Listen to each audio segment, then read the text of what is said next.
حلقة جديدة من سيف مايند بودكاست. موضوع النهاردة بالنسبة لي أنا مستنية أسمعه، لأن هو عن الأنوثة. كتير مننا بينشغل في دوامة الحياة، الشغل، البيت، حاجات كتير في حياته بتاخده من حقيقته.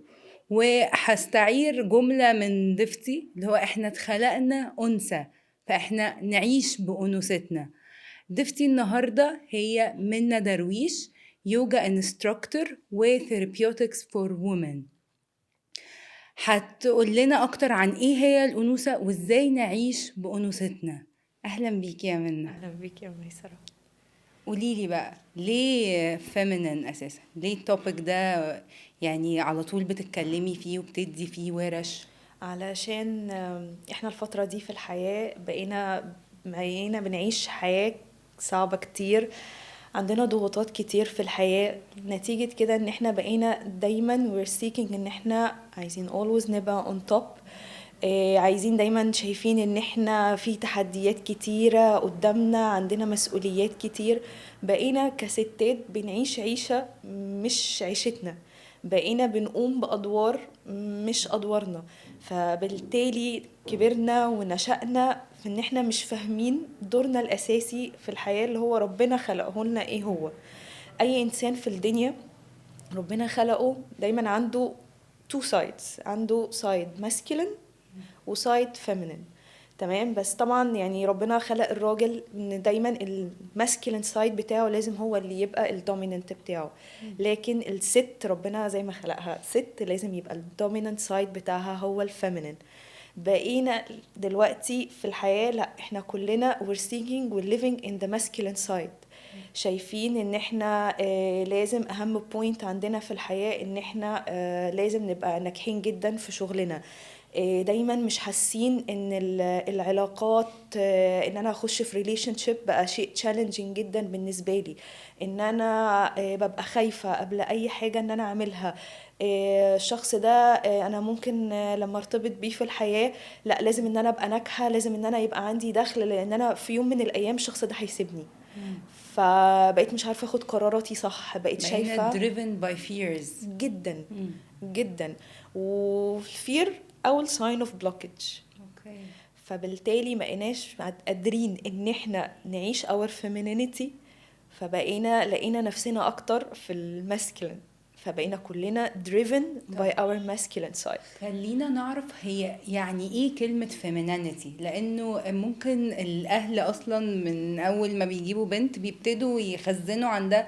لا بلاش دلع، انتي مايصة. لو واحدة بتدلع او بتقول في كلمات معينة، لا ايه ده، انتي ايه المياصة دي، يبتدوا يبرشر عليها ويطلعوها من اساسا من كونها كأنثى، بدل ما يشجعوها ان هي تبقى more connected. فتعالي نبدأ من البداية، هي ايه اصلا femininity؟ femininity يعني بصي خلينا نترجمها في صورة ان هي تبقى points بسيطة جدا. الفيمينينيتي هي grounding، ثبات، ان انا ابقى ثابته، confident، ان انا ابقى واثقه، عندي compassion، ان انا اكون دايما عندي compassion toward myself و toward others. ان انا دايما always يعني filled with love and joy. ممكن نقول ايه كمان، ان انا يعني ان انا احس ان انا قلنا الكومباشن، وممكن being safe. This is تقصدي femininity. هي الروتس بتاعت الحياة؟ هي الست دايما او الفيمينين هي اللي بتبقى العمود بتاع اي حاجة في الدنيا، هي الاساس، العمود بتاع البيت، العمود بتاع الاسرة. دايما الطفل لما بيتولد في الدنيا بيستمد الامان بتاعه والحنان وكله من الام. بس مش كلمة عمود فيها براشرنج شوية، يعني رمانة الميزان، انتي العمود بتاعت البيت، انتي لازم تبقي شادة نفسك عشان تديري البيت. مش كل الحاجات دي اصلا بتبراشر الست، ولا عمود بمعنى ايه؟ عمود بمعنى ان انا لازم اترانسفير الطاقة بتاعتي، ان انا لازم اكون ادي امان، يعني ادي مساحة لطفلي او ولادي او كده، ان هم يبداوا ان هم عادي ان احنا نغلط، ان انا ابدا اصلح، ان انا اقول دايما اللي هو it's okay ان احنا ما قدرناش. مش لازم ان انت to always be on top. مش لازم ان انت مثلا عشان فلان ما حطوش دايما في صيغة مقارنة. اصل فلان ده بيلعب كويس قوي، فانت ليه ما بتلعبش زيه؟ لا، ان انا لازم يبقى ليا اشوف يعني يبقى في الطفل ده مساحة سايباها بالظبط للي safe حواليا. space ان انا اقدر ان هو express himself, to be brave, to be fearless. ان هو يتعامل من غير خوف، من غير قلق. be who you are. وان احنا نبدأ بعد كده نأسس، نشوف بقى هو احسن حاجة فيه ايه، ونبدأ ان احنا نعمل لها nourishing و blooming فيها. في حاجة مهمة جدا، بحس ان احنا اتعودنا ان احنا ننفصل عن ذاتنا كأنثويات. نبعد حتى عن جسمنا، نبقى disconnected من not to tap into our emotions. يعني مثلا هاخد نفسي as an example، انا فعلا قعدت فترة كبيرة جدا بحاول ابقى disconnected حتى من مشاعري عشان ما بقاش حساسة، ما يتقالش عليا دي حساسة، دي بتزعل من اقل حاجة. فانتي من خبرتك ايه رأيك في حتة الايموشنال سنسيتيفيتي؟ بصي، بارت من الفيمينين ان انتي لازم تبقي، يعني مش لازم، بس هو بارت من الفيمينيتي انك انتي تكوني حساسة. لازم تبقي حساسة. ما how do I يعني انا هحس ازاي بالاخرين لو انا مش حساسة؟ تمام. فلازم ان انا يعني يبقى عندي الاحساس towards other. لازم اكون حساسة عشان اعرف ان انا يعني المس غيري. بس ساعات تمام. بتبقى حاجة مرهقة قوي، من أنا بتكلم على اكستريمز، انه لو حد عمل اي حاجة اقعد بقى ابتدي افكر. يعني حاسة انه ده بعيد شوية عن sensitivity، بس في ناس بتربط السنسيتيفيتي. يعني انتي اتكلمتي في نقطة مهمة قوي، انه being sensitive is انه انا احس بالناس، ابقى compassionate، ابقى مهتمية بيهم. كل ده فعلا related بالفيمينينيتي. بس ساعات بتقلب بان انا ابقى sensitive، اي حد عمل حاجة ده عمل كده علشان حصل كذا. فاهمه ده بيبقى قصدي؟ نابع ان احنا من المايند سيت، وده بيبقى ليه اعتبارات كتير جدا. هل المايند سيت ده يعني نشوف، لازم نبدا نبحث الروت بتاعه جاي منين. ممكن يبقى جاي مثلا بسبب ان انا اتربيت على الاتجاه ده. يعني في البيت عندي اتعودت ان انا بيبقى فيه مثلا انتقادات كتير جدا، ان انا لازم بتحط في بريشر عالي جدا. البيت اللي انا فيه اتعودت ان انا دايما اهلي عايزيني always on top، ان انا لازم مثلا ابقى اشطر واحده، ان انا لازم لو مش مثلا عندي مشاكل مثلا في الفيتشرز بتاعتي، او ان انا مثلا ممكن ابقى رفيعه قوي، او ان انا ابقى يعني مثلا مليانه شويه او كده، لا ان انا لازم يعني ان انا ابقى احلى واحده في الدنيا، ان انا لازم ساعات الاهل بيحطونا وهم مش حاسين، من كتر ما هم بيحبونا ويبقوا عايزيننا احسن ناس، بس ساعات بيحطونا في ضغط وهم مش حاسين. ده مثلا مثال. ممكن مثال تاني، ابقى انا مثلا اتعرضت وانا صغيره لنوع من انواع الضغط النفسي او التنمر، او يعني مشاكل في الذكريات عندي حصلت لي قبل كده. ممكن مثلا في اثناء العمل او في حياتي العمليه بتحط في بريشر، ضغط عالي جدا، مسؤوليات كتيره جدا فوق طاقتي. لذلك لازم دايما ان انا احط لنفسي boundaries. دايما معيش في اللحظه اللي انا فيها، يعني ادي كل حاجه وقتها.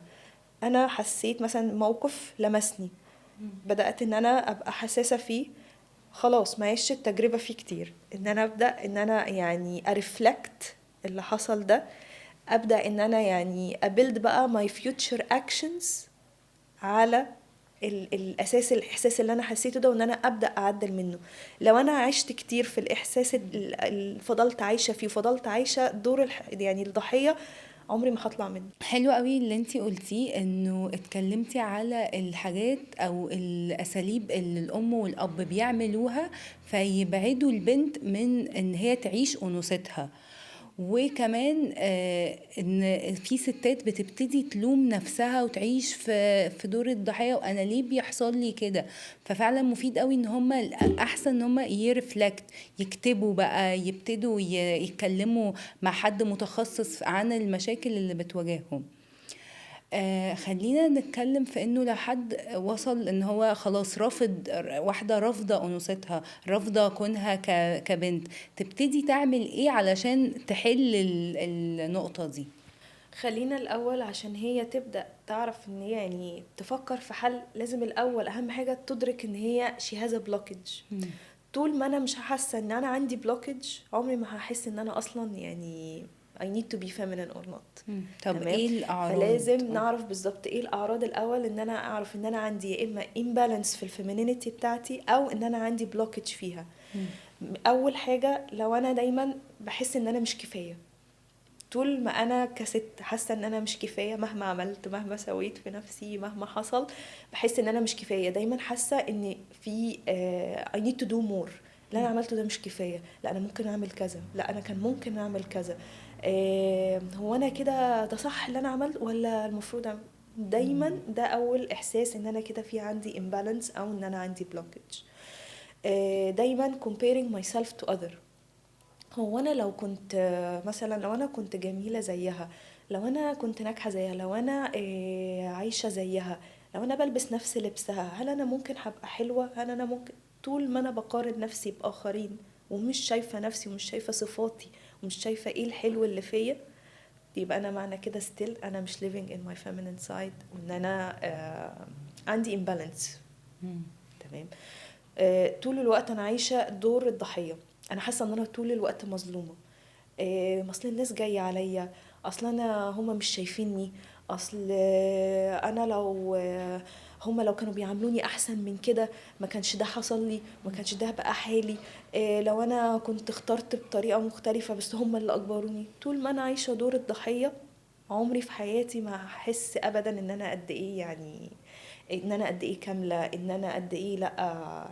عادي، كلنا بنغلط، كلنا بني ادمين، كلنا كان عندنا احداث، كلنا اتربينا بطريقه سواء كانت كويسه او وحشه، اهالينا بذلوا مجهود ان هم يطلعونا احسن ناس، ممكن يكونوا ضغطوا علينا وهم مش حاسين ده، لو اهلي حسيت ان هم ضغطوا عليا. ممكن تكون اتعرضت لمواقف كتير، بس يعني خلاص المواقف دي هتخليني اللي انا عليه دلوقتي. يعني لازم اخد المواقف اللي حصلت لي ان انا ابدا يعني اشتغل عليها وان انا اتعافى منها، عشان ابدا ان انا اكون نفسي وان انا ابدا اخلق شخصيه جديده experienced، قويه ذات قوه وقدرت تتعافى من المها قبل كده. ازاي بقى اقدر اشتغل على البلوكج ده او الامبالانس ده؟ بعد ما ندرك ان احنا عندنا imbalance، ولازم الاول نتاكد ان احنا عارفين ان في imbalance او في blockage، ابدا ان انا ساعتها اشتغل على النقط اللي عندي دي.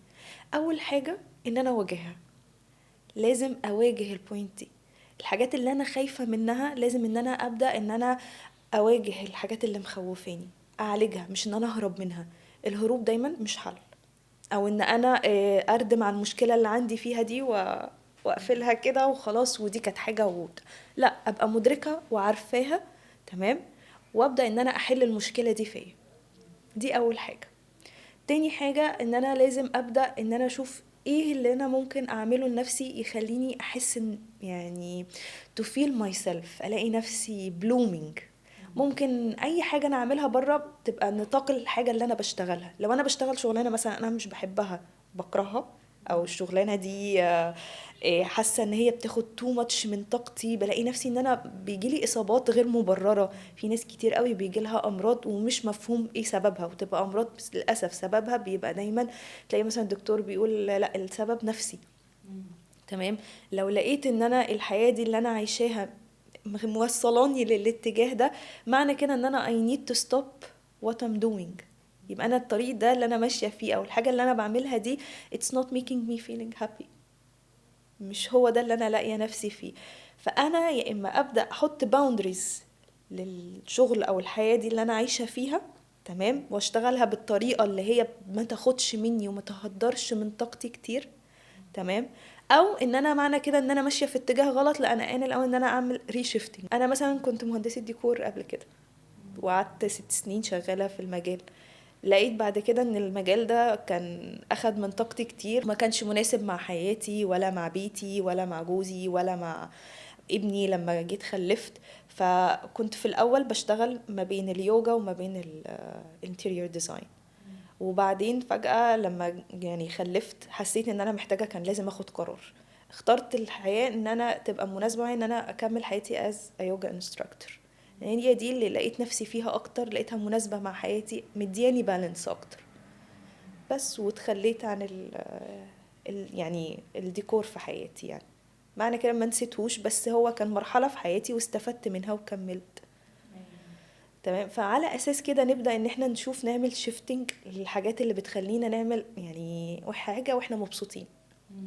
تاني حاجه ان انا ابدا ابامبر ماي سيلف. ابامبر ماي سيلف ايه؟ ابامبر ماي سيلف ان انا ممكن اخلي اعمل الحاجات اللي تخليني احس ان انا انثى. ممكن اروح اعمل شعري، ممكن اروح اعمل مانيكير، ممكن اروح اعمل باديكير، اروح اعمل مساج، اروح ارت كلاس، اروح يوجا كلاسز، اروح بيلاتس. اعمل حاجه تديني احساس بالموفمنت، بالريلاكسيشن، ابقى انا طلعت طاقتي وكل الستريس اللي حصل معايا طول الاسبوع ان انا اعمله ولو على الاقل ساعة في الاسبوع. على الاقل ساعة في الاسبوع ابقى بعمل حاجات لنفسي، مش يعني للاخرين، او اعمل حاجة لنفسي وانا بعمل حاجة للاخرين. لا، يعني اخصص وقت حاجة اعملها ليا انا، بتاعتي انا، محدش فيها معايا، محدش فيها يشاركني، دي بتاعتي انا لوحدي، ليا انا. ممكن لو انا مثلا مش قادرة، يعني حاولت ان انا حضرت يوجا كلاسز كتير، رحت ارت ثيرابي، عملت مساج، مهما اعمل مثلا من بامبرينج، بس still انا حاسة في something missing. فساعتها ممكن ان انا ألجأ ان انا اروح لثيرابيست، ان انا اقدر اروح للايف كوتش ان هو يقدر يساعدني ويوجهني ان انا اقدر اعمل ايه تاني، او اخد ستابس تانية ان انا اقدر يعني احل البلوكج اللي عندي، او احل المشكلة اللي عندي دي، ان انا يبقى عندي حياة بالانسد اكتر. دايما اخر بوينت، ودي اهم بوينت انا بحسها، يعني ان انا دايما I surround myself، ان انا يبقى حواليا ناس كتير makes me feel who I am، تخليني احس بنفسي، احس بقيمتي، احس بالفاليو بتاعتي. طول ما انا حواليا ناس كده، ناس بتحبني، ناس بتشجعني على الحاجات اللي انا نفسي اعملها، ناس بحس معاها ان انا ببقى بوزيتيف قوي، بحس اول ما بشوفها ان انا بضحك، ده في حد ذاته ثيرابي، ده في حد ذاته اصلا فيمينينيتي. هحس ان انا سيف، هحس ان انا اتس اوكي ان انا تو اكسبرس ماي سيلف. لكن طول ما انا حاطه نفسي مع ناس، اول ما بشوفها بلاقي نفسي بتقبض، بلاقي نفسي بنيجاتيف ثوت، بلاقي نفسي شايله الهم، مش شبهي، عايشه معاها لمجرد بس ان الناس دي عاليه فهي هتعليني. خالص عمري ما هبقى سعيده، ومش هحس بنفسي ولا بقيمتي ابدا خالص. بس خليني اقولك حاجة، انه في ناس بتعمل كل ده وبرضو they are far away من الكونكشن لنفسهم. يعني ممكن يكونوا بيعملوا ده as a mission، اللي هو انا سمعت في حتة بيقولوا اعمل 1 2 3، فانا بروح يوجا، بروح ارت، بروح لثيرابيست، بروح، بس انا I'm not truly connected، مش سامح لنفسي ان انا ابقى in my skin او ابقى authentic. فمن وجهة نظرك الشخصية اللي بتعمل كده تعمل ايه، او محتاجة ايه، تبتدي بايه very baby steps؟ بيبي ستيبس، ان انا اخد خطوه كده وستيب باك، وابدا اراجع نفسي تاني، ان انا ابدا اكونكت مع نفسي، ارفلكت، اعمل ريفلكشن كده، اخد لحظات كده من الهدوء والتامل، وابدا اقعد كده اراجع نفسي، اراجع شريط حياتي، اتكلم مع نفسي، اتكلم مع ربنا. يعني ان انا ابدا اقعد افكر واحاور واشوف فين المشكله. ممكن تكون المشكله بسيطه جدا، ان انا ما بسمعش لنفسي. يعني انا بروح يوجا وبروح ارت ثيرابي وبروح وبعمل، بس اهم بوينت اللي هي اصلا هي اصل الموضوع كله، هل انا بسمع نفسي ولا لا؟ مم. انا ممكن اكون بعمل اليوجا، انا سمعت ان اليوجا صحيه وحلوه جدا، انا هروح احضر يوجا. انا سمعت ان الارت بيهيل، انا سمعت ان احنا ممكن نروح لثيرابيست عشان نعالج نفسنا وبتاع. بس فين بقى ان انا اسمع لصوتي اللي جوايا، my gut feeling؟ وده part من الفيمينينيتي. الفيمينين is always listening to her inner voice. وانتي بتتكلمي كده حسيت انه اهم حاجة هي setting an intention، clear intention، نية تكون حقيقية، يعني او نية مش ان انا احط objectives. يعني عارفة في فرق ما بين ان انا احط objective واقول انا هروح يوجا كلاس بس، وفرق ما بين ان انا احط نية انا نية بروح لازم. اه ولازم لو انت حتى هتلاقي لو اي يوجا كلاس انت حضرتيه هتلاقي دايما الانستراكتور بتقولك set your intention يا في اول الكلاس او في اخر الكلاس. دايما تقولك set your intention. احنا داخله، انت داخله كلاس اليوجا ده داخله ليه؟ الانتنشن منه انك تهيل من ايه؟ لازم ان انت تعرفي انك تتعافي من ايه. او كلاس اليوجا ده انا داخلاه عشان انا عايزه ابقى مور كالمر. انا الانتنشن بقى المره دي ان انا بعد كده هبقى تراي ان انا ابقى كالمر اكتر في رياكشناتي، وهكذا. انتي ساعتها لازم ان احنا نسات يور انتنشن. ما هو طول ما فيش انتنشن يبقى انتي كده ما فيش كونكشن، ما فيش، يبقى انتي مش شايفه نفسك اساسا، مش شايفه ان في حاجه مثلا انتي محتاجاها او بتاع. هتبقى always انا بيرفكت كده، يبقى في ايجو عالي. خلينا دلوقتي نتناقش في لو انا لما اعيش بانوثتي وابقى فعلا بالانسد وابقى عايشه بفيمينينيتي، ايه اللي هيحصل في علاقتي بنفسي وعلاقتي بماي بارتنر وعلاقتي بالناس؟ بصي هتحسي احساس زي ما الناس كلها بتقول السلام الداخلي. هتحسي ازاي انك بقى؟ يعني هتحسي. المهم ده مهم قوي اللي انت بتتكلمي فيه، فخدي راحتك. بصي كلنا عايزين نوصل للسلام. بصي هتحسي ان انتي مهما كانت الاحداث بتحصل معاكي بس هتلاقي نفسك ان انتي سعيده وراضيه. احساس انك يبقى عندك رضا وزي ما بيقولوا كلمه الحمد لله ابدا واخرا، هتحسي معناها فعلا. صحيح. بصي كل واحد فينا مثلا بيبقى حاطط طموح في حياته، حاطط تارجت في حياته. كان واحنا صغيرين بيبقى عندنا احلام واماني، انا لما اكبر هبقى هعمل واعمل واعمل واعمل. وفجاه مثلا وانتي في منتصف حياتك، يعني انا عندي 33 سنه اهو، تلاقي فجاه الحاجات اللي انت كنت رسمها في الاول مثلا مش كلها، يمكن يكاد يكون 60% مثلا منها ممكن ما تحققش. بس في نفس الوقت انت لما بتبصي للحياه هتحسي ان حياتك بيرفكت الحمد لله. هتقولي ساعتها ان هي الحمد لله انا سعيده، ما مش حاسه ان في حاجه عايزه اغيرها. حياتي بيرفكت. هو ده احساس ان انتي السلام الداخلي. هتبقي دايما عندك احساس بالتراضي جوه، راضيه، عارفه، تبقي سعيده. اي حاجه بتعدي عليكي بتاع الحمد لله حلوه جميله experience. وده احساس بصي ما بيجيش الا بالاجتهاد كتير في النفس، ويبقى عندك ايمان وثقه في نفسك وفي قدراتك. يعني انا بني ادمه ربنا خلقني عندي 1 2 3 4 صفات. ده انا، هي دي انا، دي قصتي، دي بتاعتي انا، دي منة، دي ميسرة، وهكذا. مفيش حد شبه حد. وربنا دايما تبقي مقتنعة ان ربنا بيدي كل واحد رزقه في الحياة على قده لسبب ايه هو ما نعرفش، بس هو ربنا مخصص لكل واحد كده رزقه في الدنيا. بس في ناس كتير فاكرة انه femininity ليها علاقة بأنا لابسة ازاي، بتكلم ازاي، باكل ازاي، tone of voice بتاعي شكله عامل ازاي. هل ده part فعلا من femininity ولا femininity دي حاجة حقيقة تانية؟ فعلا. دايما الفيمينينيتي is always، تلاقي دايما الفيمينين تلاقي دايما تونها هادي جذاب. تمام. بيعرف يجذب اللي قدامه كويس قوي من هدوء صوته ولباقة كلامه. تمام. اهتمام بالمظهر ده شيء مهم جدا، مش للسطحية بس لما يبقى مظهري شكله مناسب متناسق، مش ملفت قوي ولا يعني بارز قوي الحاجات كتير يعني من جسمي. لا لازم يبقى فيه لباقة كده في اللبس، في الشكل، في المظهر. كل دي من الفيمينينيتي طبعا لازم كلها تبقى موجودة. ايوه. كنتي قلتي في أول الحلقة إنه كل شخص عنده part femininity و part masculinity. عايزة أسألك يعني إيه أكتر، ويعني لو راجل ينفع راجل يبقى femininity عنده أكتر مثلا، ولا إيه اللي طبعا ده بيحصل؟ وارد جدا عادي. ما احنا اصلا كستات دلوقتي كلنا 3/4 بيبقى عايش في الماسكولين سايد بتاعه دلوقتي. فهم عايشين في الفيمينين فطبيعي ان سايد. ممكن يبقى فيه راجل يبقى عايش في الفيمينين سايد، تلاقيه مثلا حساس زيادة عن اللزوم. بتلاقيه يعني هتلاقيه مثلا داخل في مشاعره زيادة عن اللزوم، فتلاقي حتى احنا بنطلق عليه عارفة اللي هو سوم العاشق، عارفة تلاقيه دايما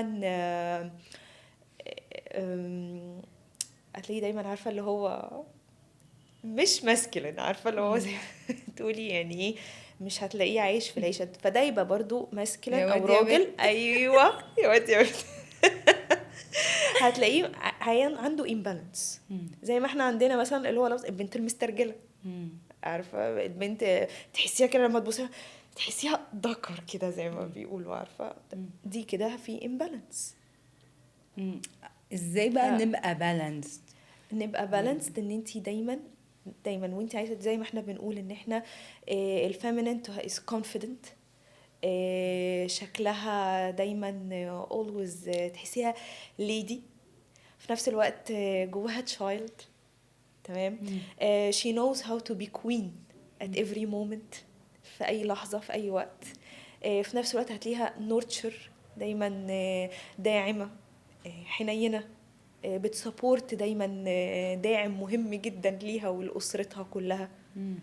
هي دي الفيمينيتي، هي دي الحاجات والصفات اللي ربنا خلقها فينا احنا. what if البنات بقت feminine عالية بقت الفيمينينيتي عالية، ايه اللي هيحصل؟ هتلاقيها دايما على طول لا يعتمد عليها في حاجة، هتلاقيها على طول عايزة حد يبقى معاها ويساعدها في كل حاجة، هتلاقيها متعرفش تاخد قرار، دايما هتبقى مش عارفة تشيل مسؤولية. ودي صفات الاوفر فيمينينيتي، لما بنعيش كتير قوي بقى زيادة عن اللزوم في الفيمينينيتي، يبقى كده برضو الفيمينينيتي ستيل فيها امبالانس، هتلاقيها مش بتحقق التارجت بتاعها. بالعكس الفيمينينيتي مسؤولية، ان هي تقدر تشيل مسؤولية، داعمة، جراوندينج، واثقة من نفسها، تعرف تاخد قرار، تعرف تدعم قرار الغير، تبقى دايما يعني عارفة زي ما بنقول عمود. تقدري تكلمينا عن تجارب او نماذج شفتيها فعلا قدامك كانوا far away من الفيمينينيتي وابتدوا بعد كده يبقوا more connected لنفسهم فتغيروا؟ كتير جدا كتير ازاي جدا. بقى؟ through my yoga classes كان دايما بيجيلي ناس كتير قوي بتعاني عندها امراض زي الفايبروماليجيا، بيجيلي ناس عندها امراض فيزيكالي جدا زي ديسك، مشاكل في الفقرات، وكل الاسباب اللي بتجيلهم الدكاتره بيقولوا لهم اسبابها نفسيه. دايما بقى بتلاقيهم مثلا عايش من هم صغيرين وفي سن يعني اعمار عشرينات، يعني اللي هو تو ايرلي ان احنا يحصل لكم حاجات زي دي.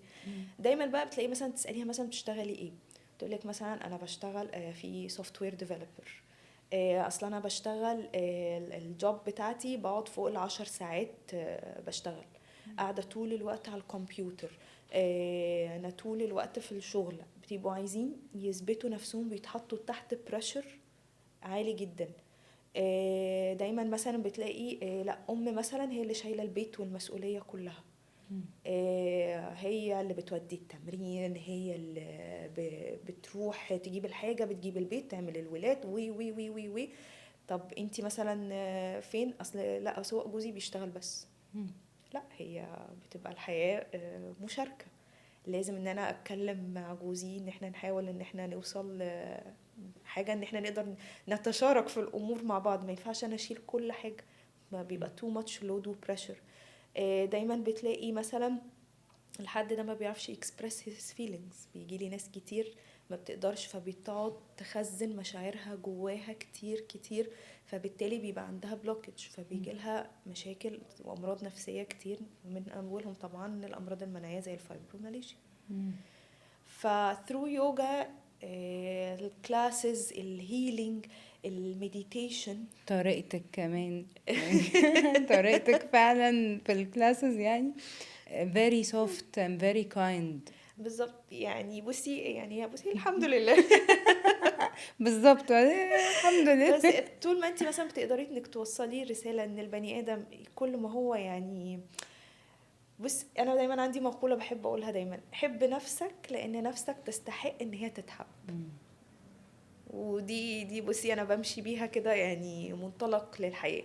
طول ما انت بتحبي نفسك وشايفة ان نفسك دي تستحق ان هي تتحب، هتلاقي نفسك انت عايزة تدي نفسك احسن حاجة، هتختاري لنفسك احسن حاجة. لكن طول ما انت مش حابة نفسك، بتيجي على نفسك، بتردميها، بتسفلتيها الارض كده علشان خاطر توصلي للتارجت اللي انت عايزاه. حتى لو وصلتي للتارجت اللي انت بتحلمي بيه، عمرك ما هتلاقي نفسك سعيدة، لان انت ما حبيتيش نفسك من الاصل عشان خاطر ان انت ايه، او مش شايفة ان انت اصلا تستحقي انك تتحبي. فعشان كده انت مش هتعرفي تحبي نفسك. ايوه. قبل ما نختم حلقتنا، عايزاكي تقولي لأي حد بيتفرج علينا 5 حاجات يبتدي بيهم يعملهم في الأسبوع الجاي ده، إن هي to open أو to reconnect her connection بfemininity. اول حاجة نعمل بوز، نعمل بوز كده. بوز قد إيه مثلا؟ ان شاء الله 2 minutes 2 minutes او 5 minutes بوز كده. ناخد، ما نفكرش في حاجة، just pausing، ما نفكرش في حاجة، نغمض عينينا and just breathe. دي اول خطوة. ما نحطش اي حاجة، كان في silence كده في الدماغ. 5 minutes بس ان انا ابوز فيهم، مفكرش في حاجة، اغمض عينيا واتنفس بس. تاني حاجة، ابدأ اختار حاجة في يومي او في الاسبوع، يعني في حياتي الروتينية انا مش بحب اعملها، تمام، او وانا بعملها بحس بخنقة، تمام، وانا بعملها، واختار اني ما اعملهاش. حاجة بسيطة، اي حاجة ممكن تبقى بسيطة. ممكن مثلا ان انا مغسلش المواعين، ان انا مثلا بنزل كل يوم الصبح الساعة 7، لا انزل 7:15، انزل 7:15. ابدأ ان انا امارس اي نوع من الرياضة اللي فيها موفمنت ليا. ممكن ان انا العب يوجا، ان انا اروح الجيم، العب اي حاجة فيها موفمنت. ان شاء الله اروح اتمشى كده يعني في الشارع، انزل اتمشى. رابع حاجة ان انا ابدأ امارس حاجة بره نطاق حياتي العملية. يعني اعمل اي هوبي انا بحبها، ان انا ارسم، اروح دروس موسيقى، اعمل حاجة ان انا اكسبرس بيها اللي جوايا بره نطاق الحياة بتاعتي، حاجة جديدة تماما. واخر حاجة، اتعلم احب نفسي، افكر ان انا ممكن احب نفسي ازاي، ادلع نفسي. شكرا قوي قوي قوي قوي قوي قوي يا منى، بجد. يعني انا استفدت جدا من الكلام اللي انتي النهارده قلته لنا، وعايزه بقى كل اللي بيتفرج علينا يختار حاجه من ال5 اللي منى قالتهم ويقول لنا اختار ايه. اشوفكم في حلقه جديده من سيف مايند بودكاست.